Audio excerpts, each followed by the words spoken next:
Halo Selebtubers, belum selesai persoalan hak asuh anak dengan Sarwenda. Ruben Onsu kini kembali menghadapi ujian baru. Di saat proses hukum soal hak asuh masih berjalan, kabar mengejutkan datang dari kasus bisnis. Ruben Onsu resmi ditetapkan sebagai tersangka dalam kasus dugaan penipuan dan atau penggelapan dana investasi. Ruben dinaikkan dari terlapor menjadi tersangka setelah polisi melakukan gelar perkara dan memeriksa sejumlah saksi termasuk saksi ahli. Buat Ruben, mungkin ini bukan lagi soal perjalanan yang datang silih berganti, tapi seperti badai yang datang hampir bersamaan. Di satu sisi ada persoalan keluarga dan hak asuh anak, di sisi lain ada perkara hukum yang kini harus dihadapi. Dan di tengah itu semua, muncul pula cerita tentang kondisi Ruben yang disebut mulai lelah dengan hiruk-pikuk dunia entertainment. Lantas, sebenarnya seberat apa yang sedang dihadapi Ruben? Kasus dugaan penipuan dan atau penggelapan investasi ini bermula dari laporan yang masuk ke Polres Metro Jakarta Selatan pada 22 Agustus 2025.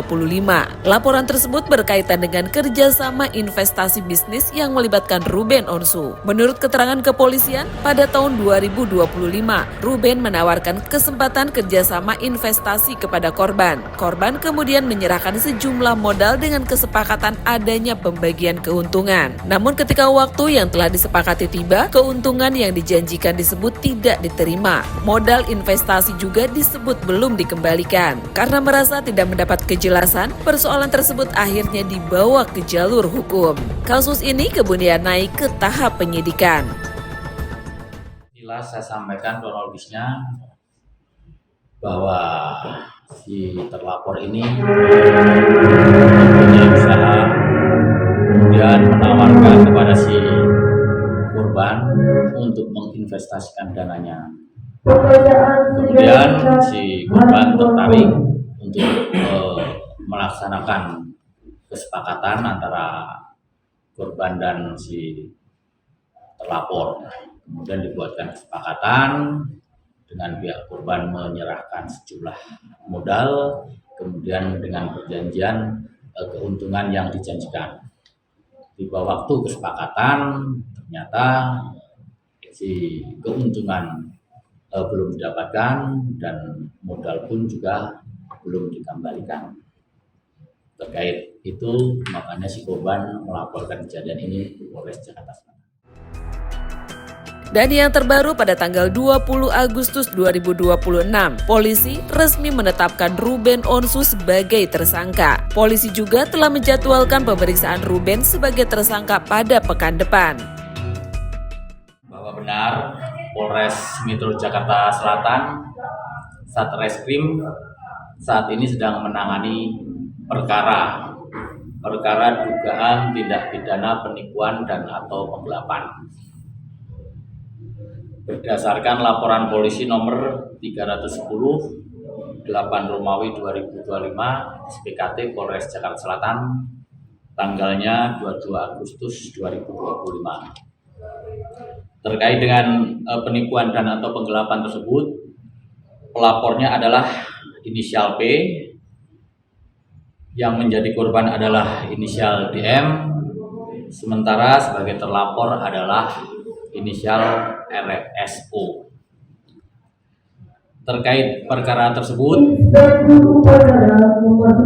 Satreskrim telah melaksanakan serangkaian penyelidikan terhadap perkara dimaksud dan tanggal 25 April 2026 terhadap perkara dimaksud telah dialih dari proses penyelidikan ke penyidikan. Kemudian pada tahap penyidikan, penyidik telah melakukan pemeriksaan terhadap beberapa saksi, yaitu lebih dari 6 saksi, termasuk saksi ahli. Kemudian pada beberapa hari lalu telah dilakukan gelar perkara, yang dari gelar perkara peserta gelar sepakat terhadap terlapor saudara RSO statusnya dialihkan sebagai tersangka. Kemudian dibuatkan surat penetapan sebagai tersangka. Mungkin itu, bukan kan? Namun perlu digarisbawahi nih guys, status tersangka bukan berarti seseorang sudah dinyatakan bersalah. Ruben masih mempunyai hak untuk menjalani proses hukum dan memberikan pembelaan dalam perkara tersebut. Sementara itu, dari sisi kehidupan pribadi, Ruben juga masih menghadapi persoalan hak asuh anak bersama Sarwenda. Mediasi yang seharusnya menjadi jalan untuk mencari kesepakatan justru berakhir buntu. Bahkan, pembahasan mengenai hak asuh anak sempat diwarnai perdebatan panas. Kini, persoalan tersebut akan berlanjut ke tahap pemeriksaan pokok perkara. Jadi bisa dibayangkan, ketika satu persoalan belum selesai, persoalan lainnya sudah datang mengetuk pintu.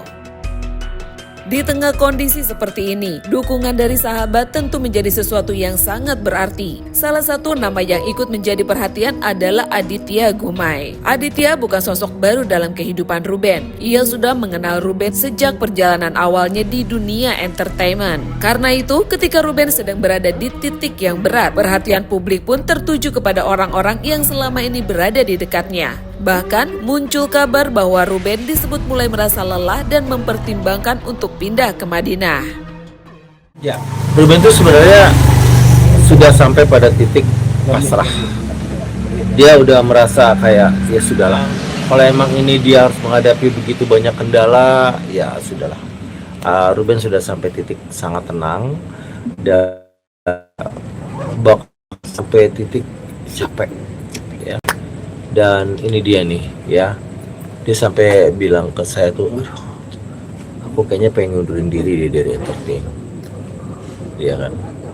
Dia pengen tinggal entah di Madinah atau di mana, ya mungkin dia tetap jualan secara online karena itu cukup untuk dia ya, hasil dari jualan online itu. Dan dia kayaknya dengan segala macam sorotan terhadap dirinya gitu kan, terus yang dia inginkan hanya bertemu anak tapi melebar kemana-mana gitu, itu bikin dia capek. Niat dan keinginan Ruben untuk mundur dari dunia entertainment yang membesarkannya sangatlah tidak mudah. Tapi apakah ini titik terendah Ruben pada saat sekarang? Ruben tuh udah sampai titik yang sangat lelah dengan berbagai macam sorotan media, lelah dengan berbagai macam drama yang terjadi ya. Jadi dia merasa kayak dia tuh harusnya mungkin pensiun lebih cepat ya. Dia pengen lebih slow living dan dia pengen benar-benar menjalani kehidupan secara lebih religius ya. Jadi tidak diganggu sana sini gitu, tidak pemberitaan yang terus menerus, kemudian tiba-tiba menjadi sebuah drama-drama yang berkelanjutan, itu melelahkan. Sampai dia juga bilang, aku tuh ke mall aja udah malu Kak Adit gitu. Ya kenapa? Aku merasa semua orang tuh kayak udah tahu kayak ditelanjangin gitu ya, dengan segala macam rumor lah tentang seolah Ruben sakit ini dan sebagainya. Jadi tuh mentalnya Ruben tuh udah ngedrop banget.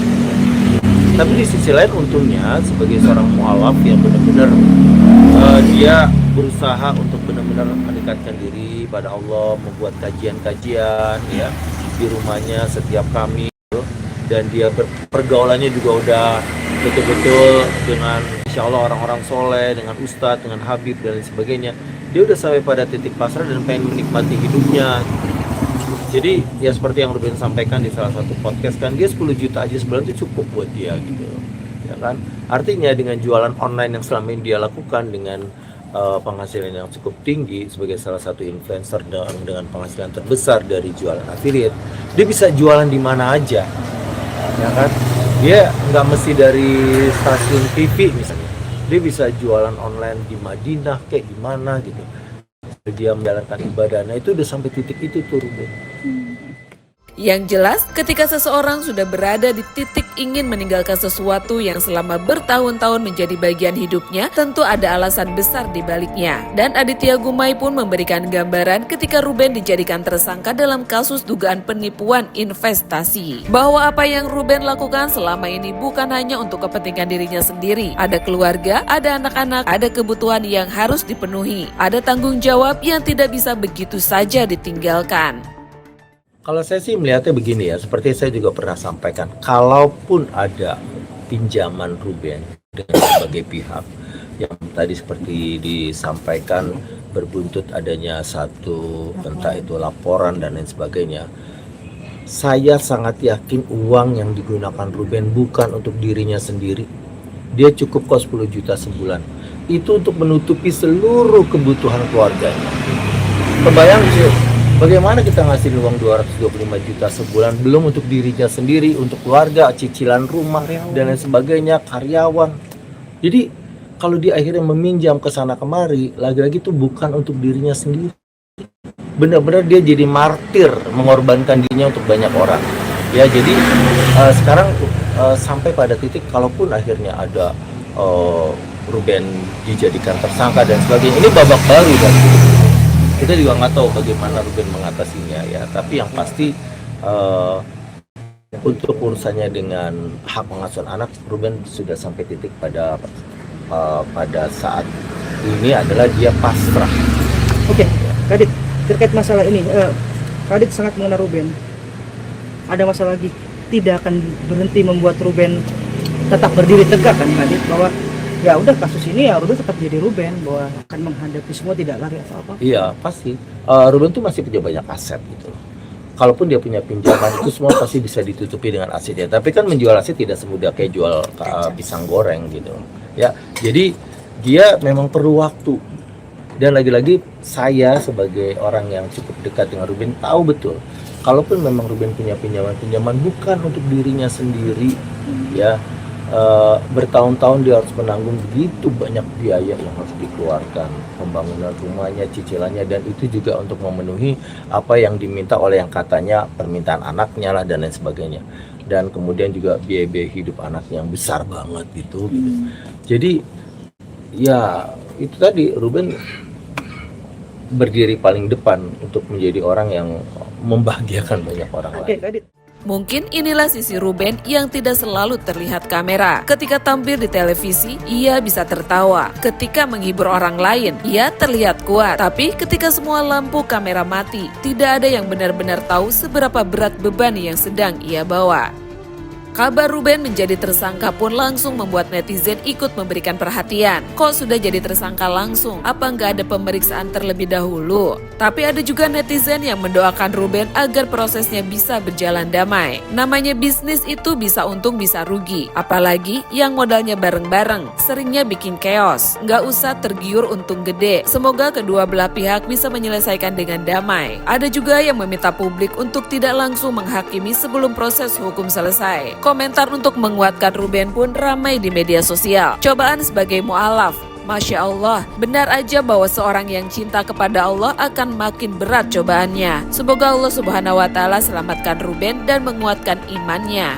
Amin. Ruben mengorbankan segalanya demi istri yang tuntutannya selangit. Sabar Ruben, badai pasti berlalu. Percayalah, di balik kesulitan pasti ada kemudahan, karena Tuhan tidak akan menguji di luar batas kemampuan hambanya.